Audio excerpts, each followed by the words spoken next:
কসবা ল কলেজে গণধর্ষণ মামলায় চার্জশিট। 58 দিনের মাথায় আলিপুর কোর্টে চার্জশিট পেশ করল পুলিশ। প্রাক্তন টিএমসিপি নেতা, কলেজের অস্থায়ী কর্মী মনোজিৎ মিশ্র সহ 4 জনের নাম রয়েছে চার্জশিটে। আর কাদের কাদের নাম রয়েছে, কোন কোন ধারায় মামলা দায়ের হয়েছে, কি কি অভিযোগ রয়েছে চার্জশিটে, বিস্তারিত তুলে ধরবেন। আমাদের সঙ্গে রয়েছেন আমাদের প্রতিনিধি সুকান্ত মুখোপাধ্যায়। সুকান্ত,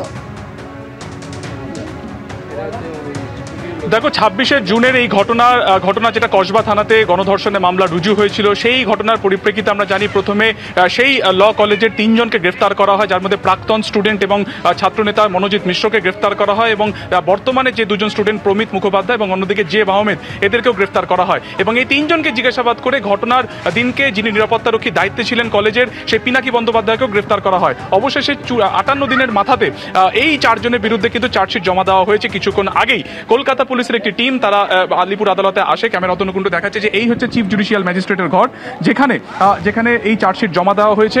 80 জনের সাক্ষ্যকে সামনে রেখে বা 80 জনকে সাক্ষ্য নেওয়ার পরিপ্রেক্ষিতে 650 পাতার এই চার্জশিট তৈরি করা হয়েছিল, যা আদালতে আজকে জমা করা হয়েছে এবং আদালত তা গ্রহণ করেছে, অর্থাৎ আদালত গ্রাহ্য হয়েছে। এবং কি কি সেকশন দেওয়া হয়েছে যেটা আমরা জানতে পারছি, 4 জনের বিরুদ্ধে গণধর্ষণ ছাড়াও জোর করে আটকে রাখা, এছাড়া বিপজ্জনকভাবে গুরুতর আঘাত করা, প্রাণে মেরে ফেলার হুমকি, অপহরণ এবং একই উদ্দেশ্যে একাধিক ব্যক্তি অপরাধ সংগঠিত করা, অর্থাৎ কমন ইন্টেনশন, এই সকল ধারাতে কিন্তু এই 4 জনের বিরুদ্ধে একেবারে চার্জশিট আনা হয়েছে।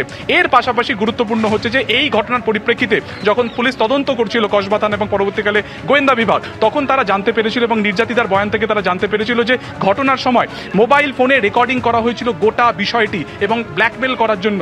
এই বয়ানের পরিপ্রেক্ষিতে এই 3 জনের ফোন বাজেয়াপ্ত করা হয় এবং তারপরে একটি ফোন থেকে সত্যিকারে কিন্তু যে বয়ান যেটা দিয়েছিলেন অভিযোগকারী বা নির্যাতিতা, সেই বয়ান মোতাবেক কিন্তু সেই ফোন থেকে বেশ কিছু ভিডিও তারা পায়। শুধুমাত্র তাই না, বেশ কিছু ভিডিও ডিলিটও করা হয়েছিল, যেগুলো পরবর্তীকালে ফরেন্সিক ল্যাবে পাঠানোর পর সেগুলোকে রিট্রিভ করা হয়েছে। অর্থাৎ এই পরিপ্রেক্ষিতে আইটি অ্যাক্ট, অর্থাৎ ইনফরমেশন টেকনোলজির যে অ্যাক্ট রয়েছে, সেই অ্যাক্টও কিন্তু এই 4 জনের বিরুদ্ধে দাখিল করা হয়েছে। ফলত আজকে এই 58 দিনের মাথাতে এই চার্জশিট আজকে জমা পড়লো। অত্যন্ত গুরুত্বপূর্ণ, কারণ এই 4 জনকে গতকালকে কিন্তু এই আদালতে পেশ করা হয়েছিল, আলিপুর আদালতেই, এবং সেখানে কিন্তু তাদেরকে 14 দিনের পুলিশ জেল হেফাজতের নির্দেশ দেওয়া হয়েছিল।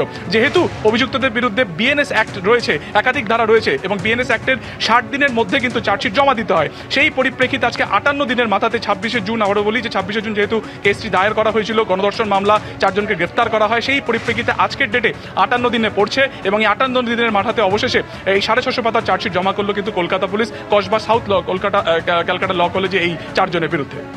একদম সুকান্ত, তুমি ঠিক যে কথা বলছিলে, বিএনএস এর 60 দিনের মাথায় এই চার্জশিট দিতে হয় এবং সেখানে আমরা কি দেখতে পাচ্ছি যে কসবা ল কলেজের ঘটনায় 58 দিনের মাথায় আলিপুর কোর্টে চার্জশিট পেশ করলো পুলিশ, যেখানে প্রাক্তন টিএমসিপি নেতা, কলেজের অস্থায়ী কর্মী মনোজিৎ মিশ্র সহ 4 জনের নাম রয়েছে এবং চার্জশিটের নাম প্রমিত মুখোপাধ্যায়, জে আহমেদ, পিনাকি বন্দ্যোপাধ্যায়ের।